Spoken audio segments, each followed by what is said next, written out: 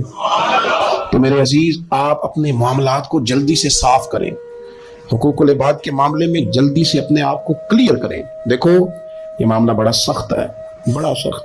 ایک درویش فرمایا کرتے تھے میں دوست تعلق تھوڑے بناتا ہوں, جتنے لوگ کم ہوں گے حقوق بھی اتنے کم ہوں گے. ہمیں بڑا شوق ہے تعلقات بنانے کا, لیکن حقوق ادا کرنے کی ہم پوزیشن میں نہیں ہیں. اپنے معاملات پہ گہری نظر کریں. لینے دینے کا مسئلہ ہو, اونچا بولنے کا مسئلہ ہو, کسی قسم کی بھی کوئی دشواری ہو تو ان چیزوں کو آپ صاف کریں گے, کلیئر کریں گے, اس پر آپ اپنے آپ کو پیش کریں گے لوگوں کے سامنے, اور اپنے آپ سے وہ سارے حقوق جو ہیں وہ آپ ہٹا لیں گے. پھر آپ کے لیے آسانی ہو جائے گی. اللہ کے حضور دعا ہے کہ مالک کریم اپنا فضل فرمائے, اپنی رحمت فرمائے, اور اللہ تبارک و تعالی ہمیں اپنے آپ کو صاف رکھنے کی اور جہاں جہاں حقوق العباد کے معاملے میں ہمارے اندر کمزوریاں ہیں انہیں دور کرنے کی اللہ ہمیں توفیق عطا فرمائے.